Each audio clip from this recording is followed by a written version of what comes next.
ಕುಂತಿಯಪ್ಪ? ಯಾಕಪ್ಪ ಇವತ್ತು ಯಾಕೆ ಶಾಲೆಗೆ ಹೋಗಿಲ್ಲ? ಇವತ್ತು ನಮ್ಮ ಅಪ್ಪ ಕರ್ಕೊಂಡು ಹೋಗಿಲ್ಲ ಟೀಚರ್, ಆಗಲ್ಲ ಅಂತ ಅಂದಾರ, ಹೋಗಿಲ್ಲ. ಅದಕ್ಕೆ ಹೋಗಿಲ್ಲ. ಮಾಡಿದ್ರೆ ಹೆಂಗಪ್ಪ? ಅಪ್ಪ ಕರ್ಕೊಂಡು ಹೋಗಕ್ಕಾಗಲ್ಲ ಅಂತ ಅವಾಗೂ ಹಿಂಗೆ ಮಾಡಿ ಶಾಲೆ ಬಿಟ್ಬಿಟ್ಟು ಏನೋ ನನ್ನ ಮಾತಿಗೆ ಮತ್ತೆ ಪದೇ ಪದೇ ನಿಮ್ಮ ಮನೆಗೆ ಬಂದು ಭೇಟಿಯಾಗಿ ನಿನ್ನನ್ನ ನಿಮ್ಮಪ್ಪನ ಒಪ್ಪಿಸಿ ನಿನ್ನ ಶಾಲೆಗೆ ಕಳ್ಸಿದ್ರೆ ಇವತ್ತಿಗೆ 10ನೇ ಕ್ಲಾಸಿಗೆ ಬಂದೀಯ. ಹೌದಾ?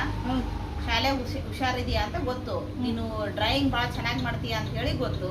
ನಿನ್ನ ಡ್ರಾಯಿಂಗ್ ಎಲ್ಲ ನಾನು ನಿಮ್ಮ ಟೀಚರ್ ತೋರಿಸ್ತಿರ್ತಾರೆ ನನಗೆ. ನಾನು ಸ್ಕೂಲಿಗೆ ಭೇಟಿಯಾಗಕ್ಕೆ ಹೋಗಿರ್ತೀನಿ, ನೀನು ಹೆಂಗಿದೆಯಾ ಪ್ರವೀಣ್ ಹೆಂಗಿದಾನ ಅಂತ ಕೇಳಕ್ ಹೋದಾಗ ನೀನು ಮಾಡಿದ ಡ್ರಾಯಿಂಗ್ಗಳೆಲ್ಲ ತೋರಿಸಿದ್ರು. ನೀನು ಮಾಡಿದ್ದು ಮೊನ್ನೆ ಒಂದು ರಾಮನ ಚಿತ್ರ ಇಳಿಸಿದೆಯಲ್ಲ, ಚೆನ್ನಾಗಿತ್ತು ಗೊತ್ತಾ? ಅದು ನೋಡೋಣ, ತೋರಿಸಿ ಎಲ್ಲೈತದು? ಹಾಂ ನೋಡು, ರಾಮನ ಚಿತ್ರ ನೀನು ಇಳಿಸಿದ್ದು, ಬಾಲರಾಮನ ಚಿತ್ರ. ಇನ್ನು ಉಳಿದಿದ್ದು ಡ್ರಾಯಿಂಗ್, ಸೈನ್ಸಿನ ಡ್ರಾಯಿಂಗ್ ಮಾಡ್ತೀಯಲ್ಲ ನೀನು, ನಿಮ್ಮ ಟೀಚರ್ ಭಾಳ ಚೆನ್ನಾಗಿದಾವ ಅಂತ ತೋರಿಸಿದ್ರು ಅವನ್ನ. ನಿಮ್ಮ ಕೈಯಾಗ ಕಲ್ತು ಹುಡುಗ ಇವತ್ತು ಭಾಳ ಚಂದ ಡ್ರಾಯಿಂಗ್ ಮಾಡ್ತಾನ್ರಿ ಅಂತ ಹೇಳಿ ಅದಕ್ಕೇನು ಪ್ರೈಸ್ ಬಂತಂತಲ್ಲ ನಿಮಗೆ? ಹೌದಾ? ಏನ್ ಪ್ರೈಸ್ ಬಂತ ಹೇಳು? ಸನ್ಮಾನ ಮಾಡಿದ್ರಲ್ಲ. ನೋಡು, ಅದನ್ನ ಯಾವ್ದು ಬೇಡ ಅಂತ ಬಿಟ್ಟು ಮನೆ ಕೂತ್ಕೊಂಡಿದ್ದೀನಿ. ಹೌದಲ್ಲ? ಇವತ್ತು ಸನ್ಮಾನ ಮಾಡಿಸ್ಕೊಳ್ಳೋಷ್ಟು ನೀನು ಅಂದ್ರೆ ಡ್ರಾಯಿಂಗ್ ಅಲ್ಲಿ ಸಾಧಿಸಿದ್ಯಾ.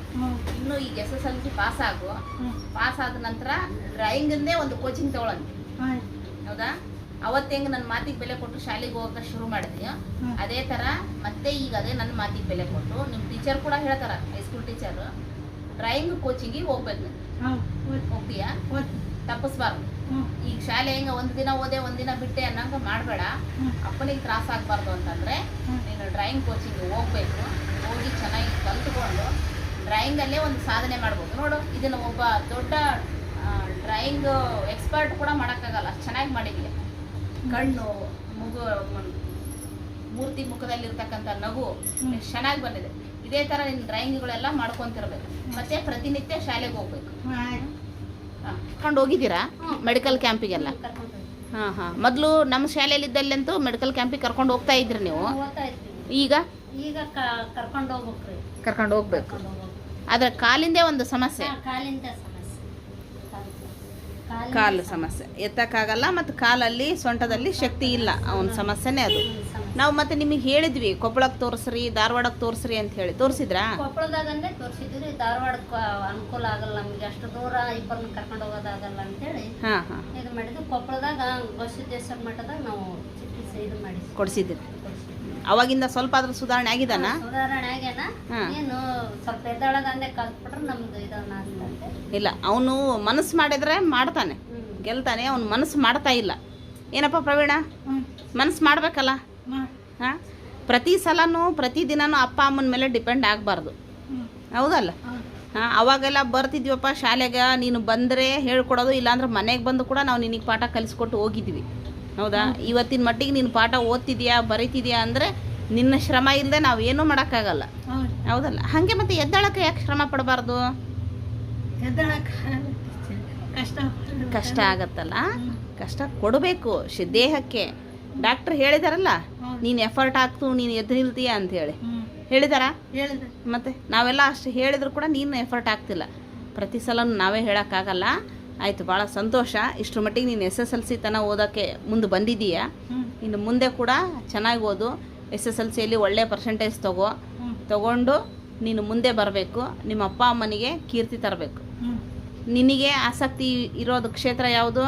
ಡ್ರಾಯಿಂಗ್ ಕ್ಷೇತ್ರ ಅದಲ್ಲ? ಡ್ರಾಯಿಂಗ್ ಮಾಡೋಕ್ಕೆ ಭಾಳ ಇಷ್ಟ ತಾನೇ?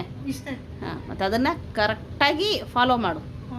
ಮುಂದಿನ ವರ್ಷ 10ನೇ ಕ್ಲಾಸ್ ಮುಗಿದ್ಮೇಲೆ ಒಳ್ಳೆ ಕೋಚಿಂಗ್ ತಗೊಂಡು ಅದರಲ್ಲೇ ಒಂದು ಸಾಧನೆ ಮಾಡಬೇಕು. ಮಾಡ್ತೀಯಾ? ಸರಿ. 20-21ನೇ ಸಾಲಿನಲ್ಲಿ ನಮ್ಮ ಶಾಲೆಯಲ್ಲಿ ಪ್ರವೀಣ 8ನೇ ತರಗತಿ ಓದ್ತಿದ್ದ, ಸರ್ಕಾರಿ ಕೇಂದ್ರ ಹಿರಿಯ ಪ್ರಾಥಮಿಕ ಶಾಲೆಯಲ್ಲಿ. ಇವತ್ತು 10ನೇ ತರಗತಿ ಓದ್ತಾ ಇದ್ದಾನೆ. ಅವನಿಗೆ ಸ್ವತಃ ಸ್ವಂತ ಶಕ್ತಿಯಿಂದ ಎದ್ದು ನಿಂತ್ಕೊಳಕ್ಕಾಗಲ್ಲ, ಓಡಾಡೋಕ್ಕಾಗಲ್ಲ. ಅಂಥವನು ಶಾಲೆಯಲ್ಲಿ ಬೇರೆ ಮಕ್ಕಳು ಚುಡಾಯಿಸೋದು ಅದು ಅವನಿಗೆ ಬರೋಕ್ಕೆ ಕಷ್ಟ ಆಗುತ್ತೆ ಅಂತೇಳಿ ಶಾಲೆನೇ ಬಿಟ್ಟಿದ್ದ. ನಮ್ಮ ಒಂದು ಪ್ರಯತ್ನದಿಂದ ಇವತ್ತು ಶಾಲೆಗೆ ಅವಾಗ ಬರೋಕ್ಕೆ ಶುರು ಮಾಡಿದ. ಅನಿಯಮಿತವಾಗಿ ಒಂದು ದಿನ ಬರೋದು, 4 ದಿನ ಬಿಡೋದು ಆಗಲ್ಲ. ಟೀಚರ್ ನನಗೆ ಅವನೇನೋ ತಮಾಷೆ ಮಾಡಿದ, ನಾನು ಬರಲ್ಲ ರೀ ಅಂತ ಮನೇಲಿ ಹತ್ಕೊಂಡು ಕೊಡೋದು, ಹಿಂಗೆಲ್ಲ ಮಾಡ್ತಿದ್ದ. ನನ್ನ ಒಂದು ಪ್ರಯತ್ನ ಅಂತ ನಾನು ಹೆಮ್ಮೆಯಿಂದ ಹೇಳ್ಬೋದು. ಇವತ್ತು ಪ್ರವೀಣ 10ನೇ ತರಗತಿ ಓದ್ತಾ ಇದ್ದಾನೆ ಅಂತಂದರೆ ನನ್ನ ಮಾತಿಗೆ ಅವನು ಬೆಲೆ ಕೊಟ್ಟು ಬಂದಿದ್ದಾನೆ. ಅದೇ ರೀತಿ ಇನ್ನೊಂದಿಷ್ಟು ಅವನು ಜೀವನದಲ್ಲಿ ಸಾಧನೆ ಮಾಡಬೇಕು, ಅವನ ಆಸಕ್ತಿ ಚಿತ್ರಕಲೆ, ಆ ಚಿತ್ರಕಲೆಯಲ್ಲಿ ಮುಂದೆ ಬರಲಿ ಅಂಥೇಳಿ ಒಂದು ಆಶಯವನ್ನು ವ್ಯಕ್ತಪಡಿಸ್ತಾ, ಜೊತೆಗೆ 10ನೇ ತರಗತಿಯಲ್ಲಿ ಕೂಡ ಒಳ್ಳೆ ಮಾರ್ಕ್ಸನ್ನು ಅವನು ಪಡ್ಕೊಳ್ತಾನೆ ಅನ್ನೋ ಒಂದು ಭರವಸೆ ನನಗಿದೆ. ಅವನು ಪ್ರವೀಣ ಆ ಆಸೆ ಈಡೇರಿಸ್ತೀಯಪ್ಪ? ಈಡೇರಿಸ್ತೀಯಾ? ಮಾರ್ಕ್ಸ್ ಚೆನ್ನಾಗಿ ತೆಗಿತೀಯಾ? ಸರ್, ನಾಳೆಯಿಂದ ಕರೆಕ್ಟಾಗಿ ಶಾಲೆಗೆ ಹೋಗು, ಬಿಡಬೇಡ, ಆಯಿತಾ? ಸರ್, ಬರ್ತೀವಮ್ಮ. ಹಾಂ.